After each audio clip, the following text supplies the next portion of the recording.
The color is just sublime in these. I'm so proud of him. I just want to get up and look as close as I can and get back. I'm very impressed by Steve's work. Every show he grows a little more, which is what you want to see. So congratulations, Steve, wherever you are. Hello, my name is Stephen Estock. I'm a painter here in Philadelphia. This is my show at Smith Dean Gallery.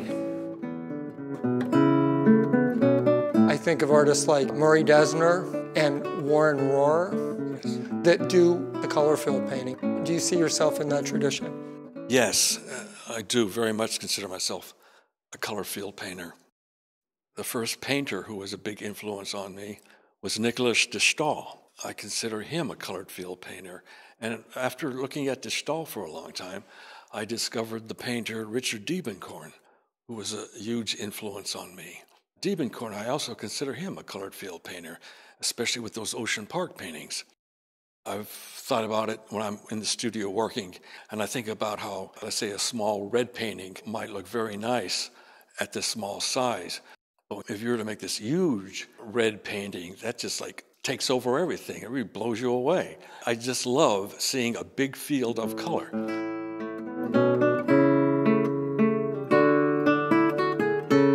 After saying that, one of my biggest heroes is de Kooning, and I do not consider de Kooning a field painter. He's very much a gestural painter, and as much as I love de Kooning's painting, I know I'm not that kind of a painter at all. Although I might like to be, I just don't push paint around that way. Someone was just here asking me about how I paint these, what the painting process is. Of course, it's a lot of layers and a lot of glazes. I'll start with very thin paint, and after a couple layers of that, I'll put down heavier paint.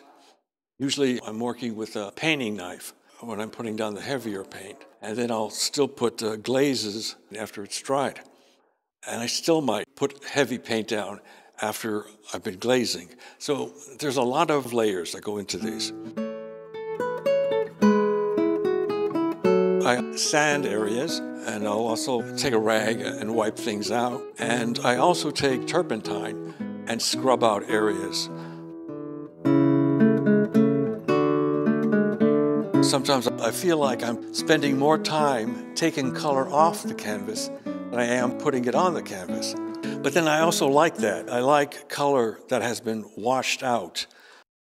I'm thinking of frescoes that one might see, or old painted walls where the color has been worn away by the elements and by the weather. I know a lot of people are fascinated with things like that. And I certainly am one of them. All these paintings are oil on linen. The linen is sized with rabbit skin glue, and then I'll put on 2 layers of lead white for the ground. That's a very traditional way of preparing a canvas. That's the way I do it. I very much like the results I get with that. I stopped working with medium a few years ago because it was hard to control. Sometimes the paintings would get too glossy. One wasn't able to stand in front of the paintings because it'd be like standing in front of a mirror. Yourself was reflected in the gloss of the surface. Now I just paint with turpenoid. I just start by putting down paint, coming up with a color I like to put down, and then putting down another color next to that, and so on and so forth. But there's no preconceived ideas at all.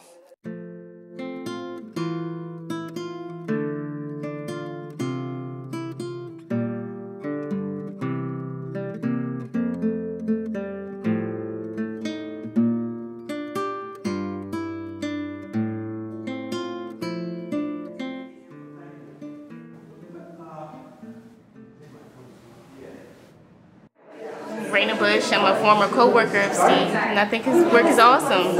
It's very colorful, very abstract. My name is Joy McCoy. I used to work with Steve also. I've never been to an art show before, but this is outstanding, and Steve deserves all this.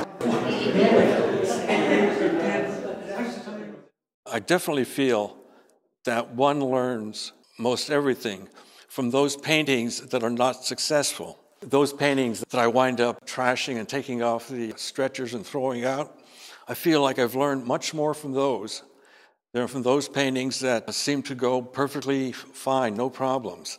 When the painting goes with no problems, I really don't feel like I've learned very much from that. How many end up in the trash? Like what percent? I don't think I could say what percent, but I know a year or two ago I was saying to myself, well, I'm glad that stage is over with. The stage where I'm taking canvases off the stretchers and throwing them out. I was saying that to myself because I hadn't done it for a few years. But I'm doing it again. I'm still doing it. And I might always be doing it as long as I'm painting. Paintings will look great to me one day, and a day or two later, they just look god-awful. It's like, what were you thinking about when you made that? How long do these take? A month or two. They can also take a year or two, or even longer. It's not that I'm consistently working on a canvas for 2 or 3 years. After working on a canvas for a few months, I might put it away, lean it against the wall, and come back to it a year later. As for when do I know that they're done, things just come together. It's like I found something, but I never knew what I was looking for to begin with. But somehow I know it when I see it. Many images can be painted over and painted out, and new images put in before I've finally arrived at something. Is there a spiritual dimension to what you do? There might be. There might be. I really don't know how to speak on that.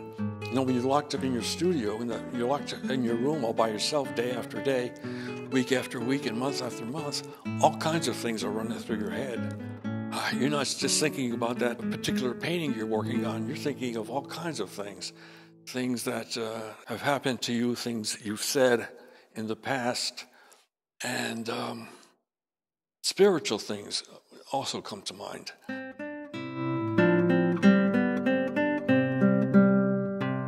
I ask because it seems like your paintings are a repository of lived life. You can see the time that goes into these and the layering, and it feels almost like a diary. I do see the paintings as recording the passage of time. I've thought of that a number of times. One of the areas we can see that is on the sides of the paintings, where the paint drips and where the paint runs over, and it can even build up over a period of time. I like looking at that because it does record some of the passage of time. What do you want these paintings to mean? Do they relate to nature, or are they just out of your head? They're just out of my head, but that doesn't mean that they don't relate to nature, because I might be recalling something that I saw in nature, and I might not even be aware of it at the time I'm painting. I know some of the paintings, when they're in various stages, they look very much like a landscape. I've got a calendar hanging in my studio that's underwater, and I love the images and the colors, the reefs that are in these pictures. A few of the paintings are named after water. One is called Deep Water, and I've called some of my paintings Reef. Have you ever gone scuba diving? No, I never did that. I never did that. I would love to do that. It's fun. I always thought that if I wasn't a painter, what kind of a job would I like to do? The thing that came to mind after a lot of thought, was I decided I'd like to be diving with Jacques Cousteau.